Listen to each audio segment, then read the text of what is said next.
Hello and welcome to Angry Andy Reviews. The yo-yo adventure of Obi-Wan Kenobi continues with episode 5, and yes, episode 5 is much better than episode 4, which I'm extremely glad about, but it just highlights the inconsistency of the writing, the inconsistency of the directing, the inconsistency of the show overall, that we can go from, a really poorly planned, poorly executed episode where it's pretty much just complete filler into an episode where we get greater urgency.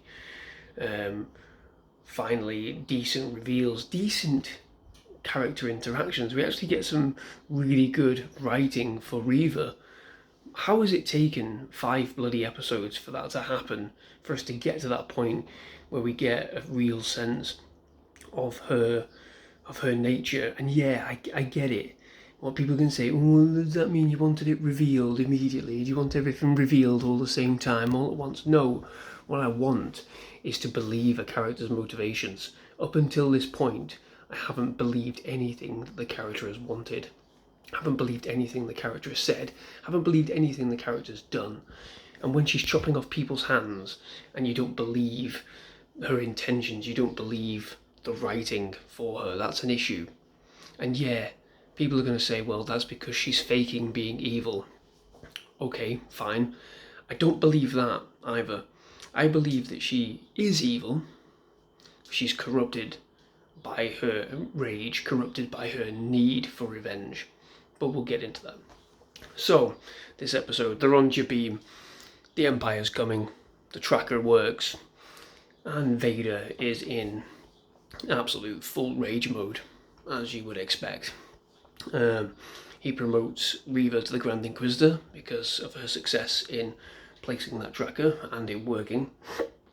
And yeah, we get initially some flashbacks that show us Anakin in pre-Clone Wars era, and we also get Obi-Wan, and they have a little duel, they have a little sparring session, and the sparring session parallels everything that happens in the episode.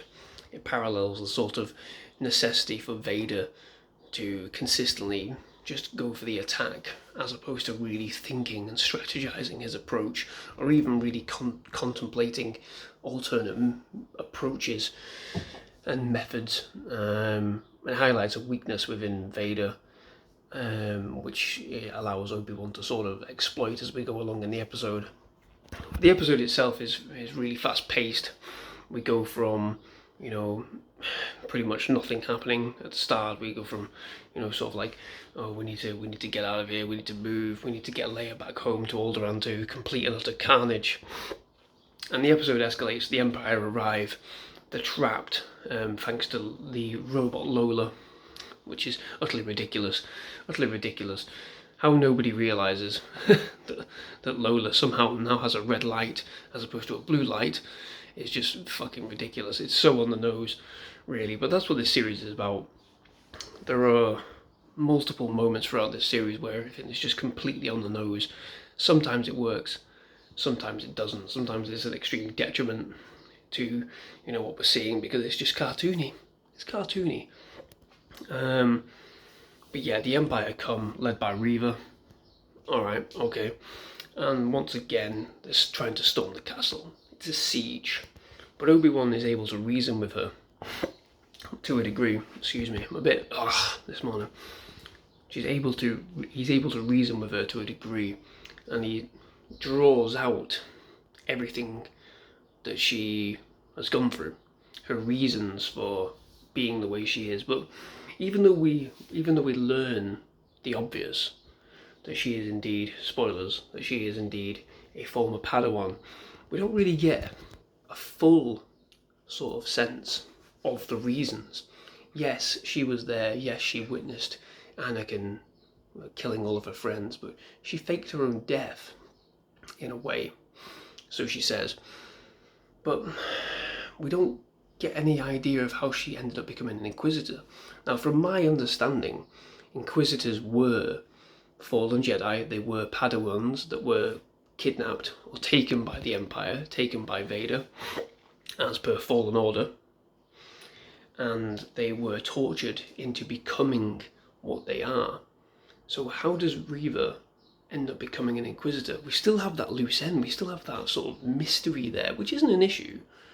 But if we're to truly get an absolute sense of Reva's full motivations, surely we would need to see that. Surely we would need to get, full flashbacks of those interactions, of that torture, of that, coming into being an Inquisitor. Because she just says that, well, everybody had left, and I waited until Anakin had left, and I waited until the clones had left before I got up, and everyone was already dead. Well, where do you go from there then? How do you get from there to being an Inquisitor for the Empire, doing terrible, heinous crimes? Okay, fair enough. But anyway, the initial assault fails, if you like. Well, it doesn't really fail. They get in, they kill a lot of people, and we do lose Tala. We lose Tala, and it's unexpected. It's unexpected. We lose Tala, and we lose her rather human behaving robot, which is a shame. There's a really good heartfelt moment. She detonates a thermal detonator, wiping out a few stormtroopers and taking them with her. And then Obi-Wan ultimately sort of goes, right, I will stop this attack. I will hand myself over. I'll try and, convince them to just let give you time to get away, essentially. Vader comes, and obviously it's a trick. It's a trick with Reva.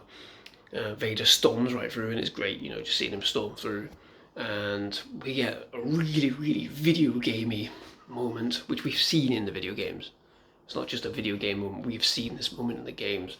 The ship carrying all the proto-rebels. Are they rebels at this point? Not sure. Carrying proto-rebels is trying to leave, and Vader grabs it using the Force. And we've seen it before. We've seen it especially in the Force Unleashed, when Starkiller was pulling down the Star Destroyer. But it looks video gamey as well. It's not just a video gamey element, it looks a bit video gaming. The scale is bizarre. The ship looks really, really small. And then just as Vader yanks down the ship, snapping it in half, somehow there's another ship behind that ship that takes off. We don't see that ship.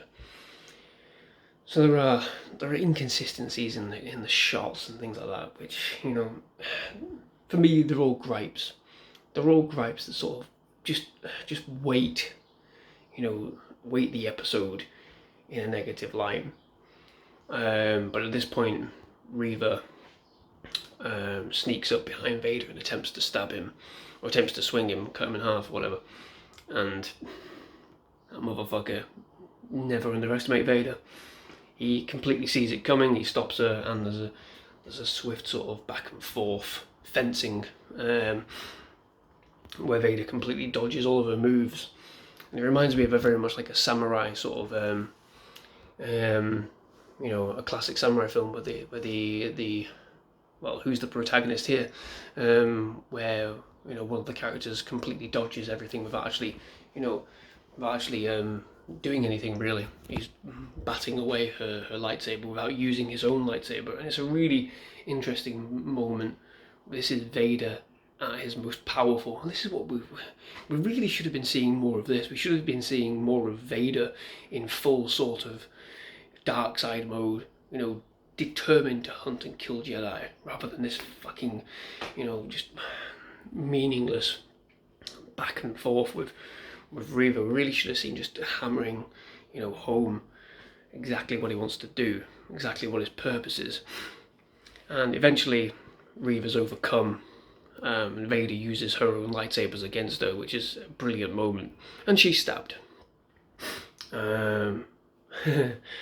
Funnily enough, she doesn't die, really. The episode ends, we see the Grand Inquisitor coming through, going, ha ha ha, you silly fucker, I tricked you, this is all a plan, kind of thing.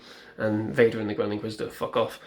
And Reva's just there, still alive. And I feel sorry for Qui-Gon Jinn at this point, because every time we've seen somebody get stabbed in the stomach, they've survived. Kylo Ren, Grand Inquisitor, Reva. At this point, it's almost as if, a full-blown 4,000 degrees heated blade does nothing to your internal organs anymore when you get stabbed by it, but fair enough. Okay, no issues.